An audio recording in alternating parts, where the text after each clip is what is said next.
¿Qué tal amigos? Sean todos bienvenidos a mi canal Biblioteca de Vocaciones. Mi nombre es Germán y en el video del día de hoy vamos a estar haciendo el wrap-up del mes de mayo de 2022. Hace muy poco hicimos wrap-up, pero la verdad es que he estado leyendo muchos libros cortos y ya se juntaron los 10 que componen cada una de las ediciones de los wrap-ups, así que vamos a empezar ya mismo. El primero de los libros de los que te voy a hablar se llama Los orígenes del pensamiento griego y es de Jean-Pierre Vernant.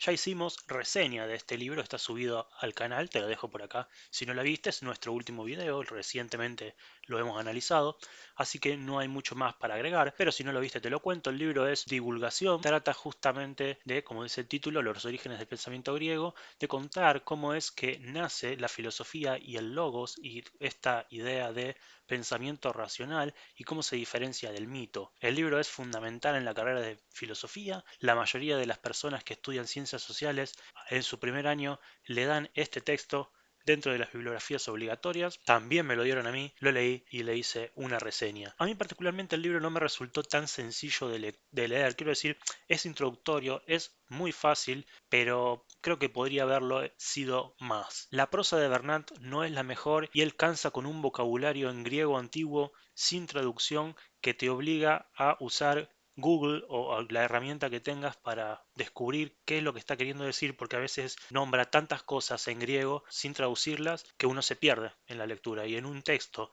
de estudio es fundamental que uno entienda todo lo que lee, porque si no corre el riesgo de, por una cuestión de contexto, creer que está leyendo cosas que en realidad el libro no dice. Aún así, es un buen libro introductorio que habla de poco de la historia de Grecia y del nacimiento de la filosofía y de algunos filósofos presocráticos. Sobre todo habla mucho de Anaximandro y también analiza un poco las obras de Homero, de Hesíodo, bueno, los orígenes del pensamiento griego de Jean-Pierre Vernant. El segundo libro que te voy a mostrar se llama Colón descubre América y es el tomo 2 de la historia de América, propiamente dicha, 500 años que Antiojito estuvo publicando cuando se cumplieron 500 años justamente de la llegada de Colón a América en 1992. Se sacaron estos libros, bueno, yo estoy leyendo toda la colección, este es el número 3 y es realmente un libro espantoso, muy pero muy malo. A mí me han gustado mucho los dos primeros, me parecieron libros entretenidos y a su vez que aprendí mucho leyendo la historia de la preparación de los viajes de Colón, la historia de la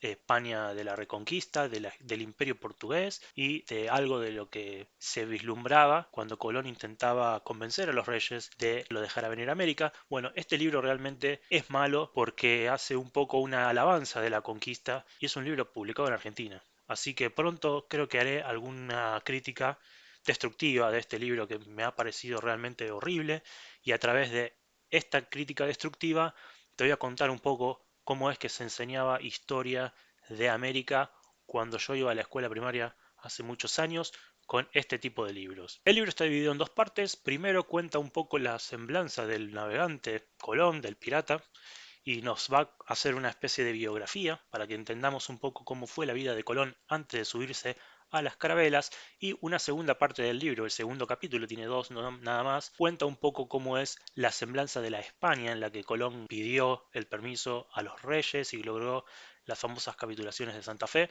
Bueno, este libro está compuesto en dos partes, te voy a hablar mucho en más detalle cuando haga la crítica.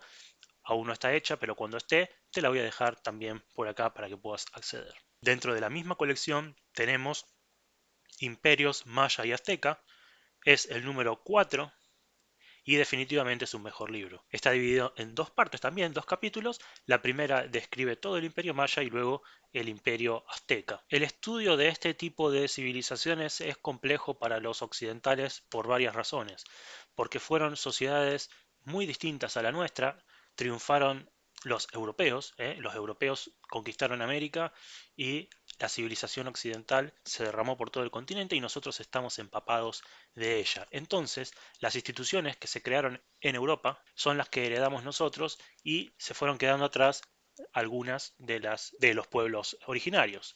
Obviamente que hay una lucha cultural enorme de parte de los pueblos originarios para que se reconozcan sus tradiciones y hay una mixtura sin lugar a dudas que está formando esta sociedad compleja que hoy es Argentina y Latinoamérica, que es por supuesto una sociedad multicultural, pero no podemos negar que la imposición de la cultura occidental, como los griegos, que estuvimos analizando en el primer libro del que hablamos en este wrap-up, por eso estudiar mayas y aztecas no es fácil para nosotros. No lo es porque tenemos que aprendernos un montón de palabras que no son pronunciables fácilmente en español, palabras muy largas. Ellos tenían un lenguaje en el que las palabras describían al mismo tiempo tres o cuatro cosas, entonces había que interpretar estas palabras y no aprenderse el vocabulario de memoria, entonces es muy difícil.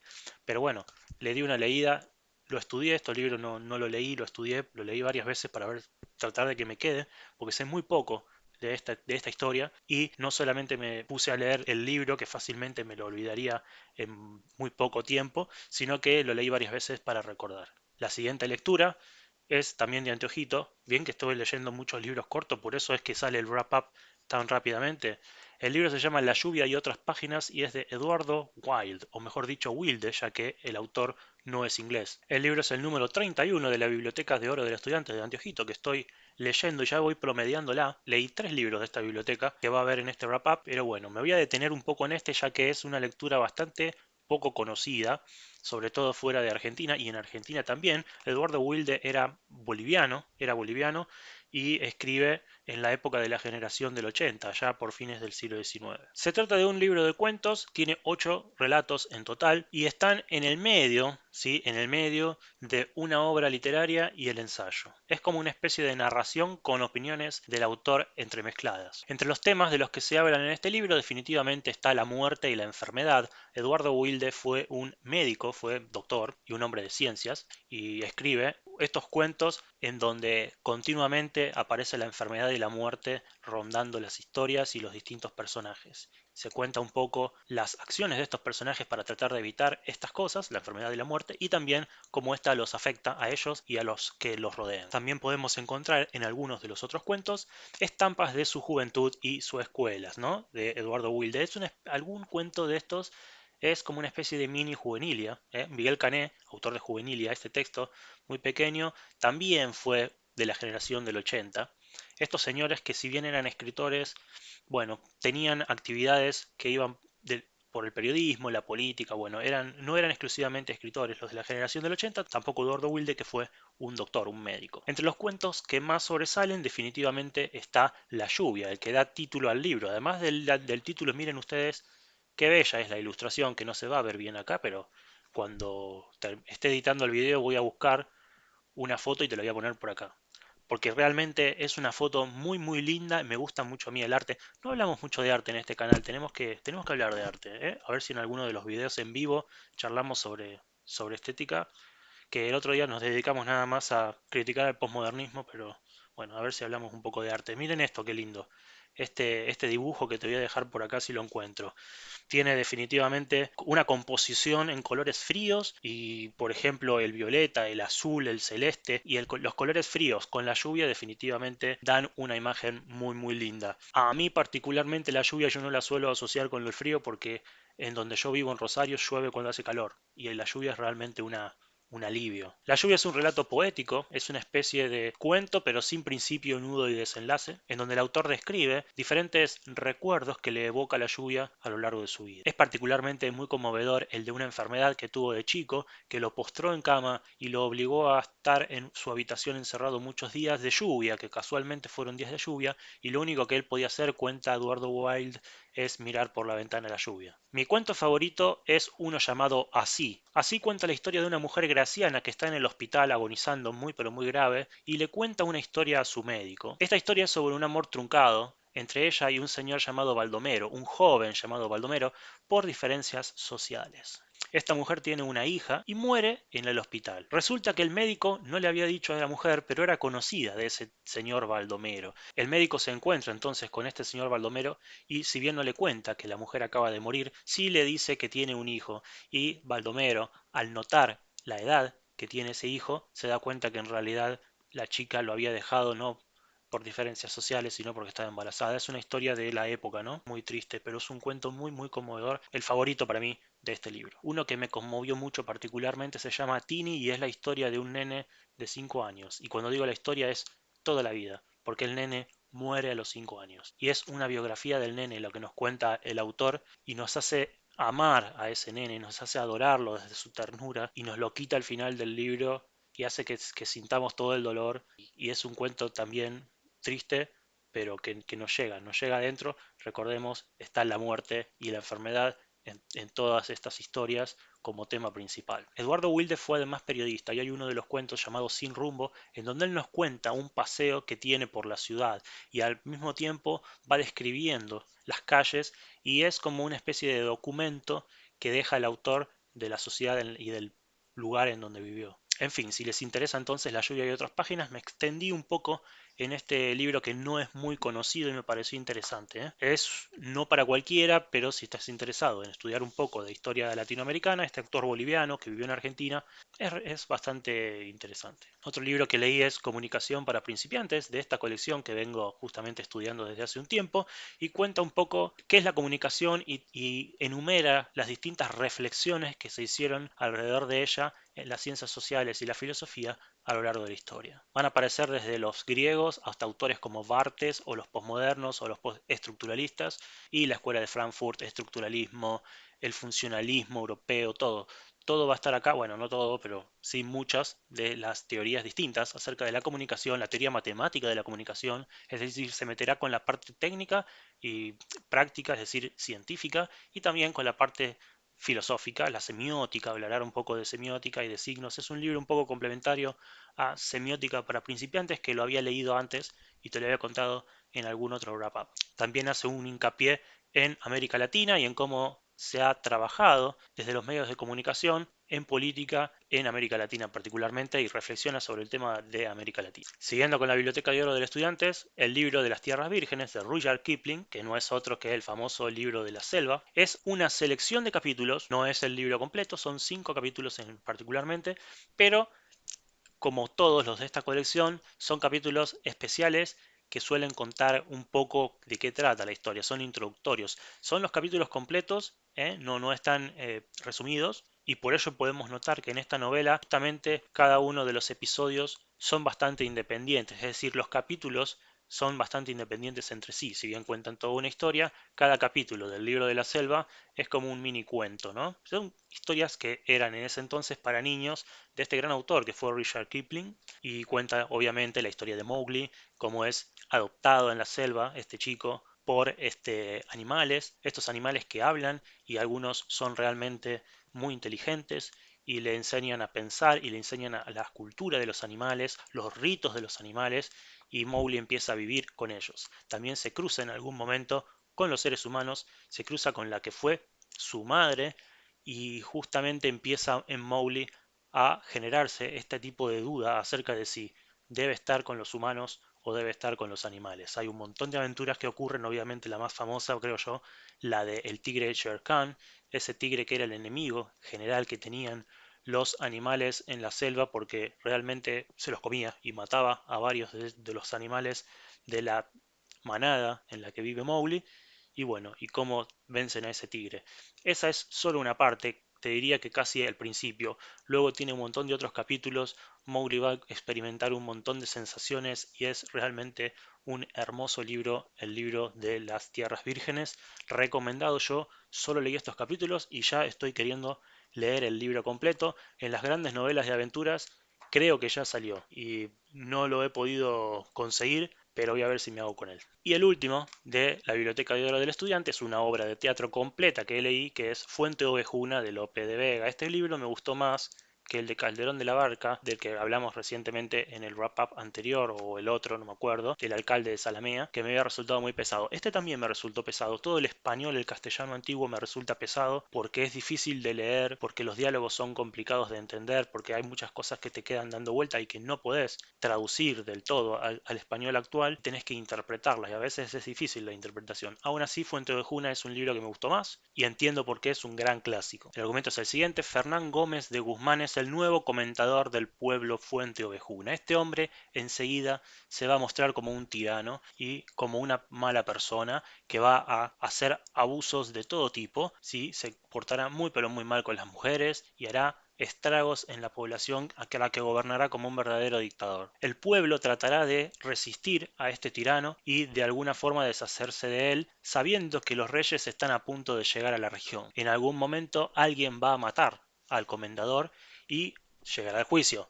Y cuando el juez llega junto con los reyes a Fuente Ovejuna, empieza el interrogatorio a todos los habitantes para ver quién había matado a este tirano. Y se da el famoso diálogo entre el juez y los habitantes, que es ¿quién mató al comendador? A lo que todo el pueblo responde, Fuenteovejuna lo hizo. Sin lugar a dudas, una de las obras fundamentales en nuestro idioma del teatro español. Deben leerla o al menos intentar hacerlo porque realmente es fundacional para nuestra cultura. Otro de los libros que leí es La coronación del Everest de Jean Morris. Finalmente me terminé leyendo este libro que ya había comprado hace bastante. Hice un unboxing en este canal, que te lo voy a dejar por acá, porque es el número uno de una colección que salió en Argentina.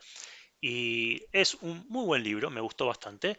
Es la crónica de la primera llegada a la cima del Everest, en donde se cuenta un poco cómo fueron los pasos para iniciar el viaje, se describen los paisajes de una manera realmente muy linda y cuentan un poco cómo eran las costumbres de las personas que ayudaron a los soldados ingleses a llegar a la cima del Everest, que eran los nepalíes o las personas que vivían ahí en el Himalaya. También la autora, que es una mujer transgénero, que en el momento de llegar al Everest era hombre, nos va a hacer una descripción de cómo era la formación de la noticia en aquel entonces y cómo se preocupaba por que alguien pudiera robarle los cables y los mensajes. También relaciona la autora esta hazaña con la coronación de la reina Isabel II, que era también de esa época. Definitivamente un libro muy interesante, La coronación del Everest de Jean Morris, una aventura real, un caso verídico, muy pero muy bueno. Leí un muy pero muy buen thriller de Robin Cook llamado Epidemia.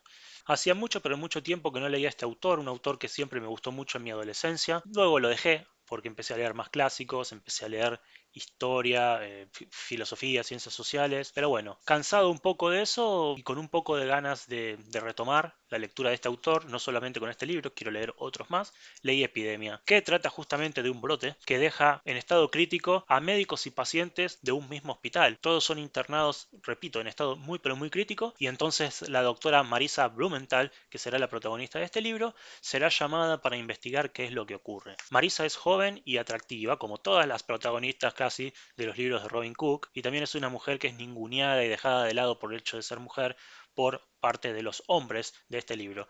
Mucho de esto en todos los libros de Robin Cook. Es un clásico, es algo que a él le funcionó muy bien, ha vendido mucho y a mí sus libros me gustan, aunque entiendo que se repite mucho esta, digamos, esta fórmula, ¿no? Mujer joven y atractiva trata de superar los obstáculos ante un montón de hombres. Es un libro de la década del 80, en esa época quizás no había tantas mujeres fuertes en los libros, pero bueno, no tiene demasiada profundidad la construcción de los personajes. Además, Marisa no es un estereotipo de mujer tan fuerte. Ella es muy insegura de sí misma, está continuamente tratando de sorprender a los hombres, hombres que la maltratan. Ella no necesariamente se defiende, se deja maltratar en muchos casos, es terca y bueno, hay cosas que de este personaje que no me cerraron del todo, ¿eh? Si leen el libro me van a entender. Yo lo recomiendo un montón porque es muy entretenido, es un libro que te lees en un disparo. La verdad que hacía mucho que no me sentía tan enchufado con la lectura de un libro. Me lo leí como quien ve una película de acción. Así de sencilla como una película es justamente esta trama, que tiene también ahí un embrollo amoroso medio raro, del que no puedo hablar demasiado porque sería spoiler, pero te lo digo que también hay un romance que a mí no me termina de cerrar del todo.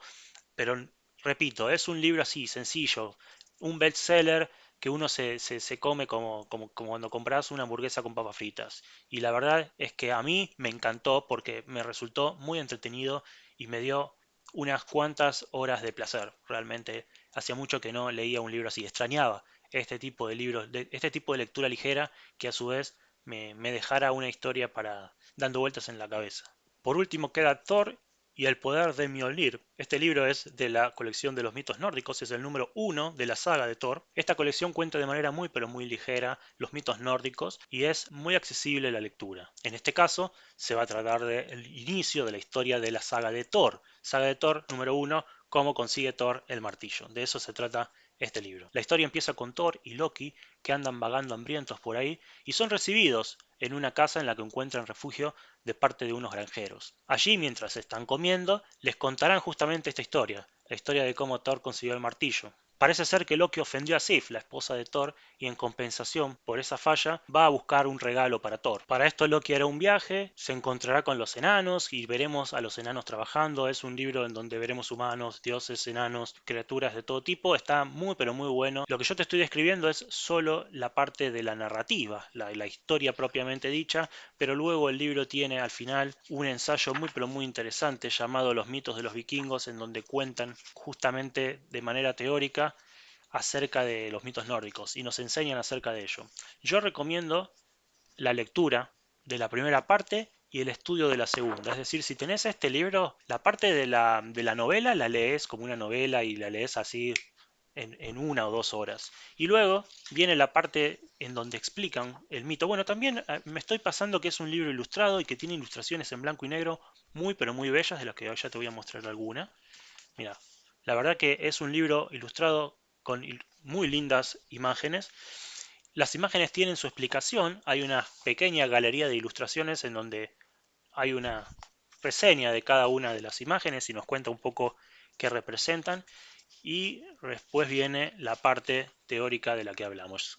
Decía entonces que yo recomiendo la lectura de esa primera parte de la novela y luego el estudio del capítulo final, del ensayo final. El estudio, leer varias veces para que vaya quedando y de manera que uno aprende, ¿no? Aprende mucho, sobre todo con este ensayo que parece corto, pero no lo es tanto si uno lo lee detenidamente. La novela es muy corta, no tiene un final, no tiene un final. Para entenderla vas a tener que seguir leyendo los demás libros de la saga de Thor, por lo menos los de la saga de Thor. No hace falta que te leas las otras sagas, pero para entenderlo, porque no, si no te va a quedar como un libro sin final, es como un capítulo de una serie. Si no seguís viendo la serie, te vas a perder de cosas. Y también hay que tener en cuenta que la novela tiene solo 93 páginas y el libro 113. Y estuve viendo, en España el costo es de 10 euros. 10 euros por 113 páginas, atentos al precio, que no es tan accesible. El libro a mí me encantó, gracias Cristian, que me lo mandó, por apoyar el canal. Y bueno, con eso terminamos el wrap up de este mes, al menos. Muchas gracias por haber visto el video. Si te gustó, no te olvides de darle like, de apoyar el canal con una suscripción y comentarios para que se arme la charla. Si quieres ver más wrap up, te dejo muchos por acá y nos vemos en el siguiente video.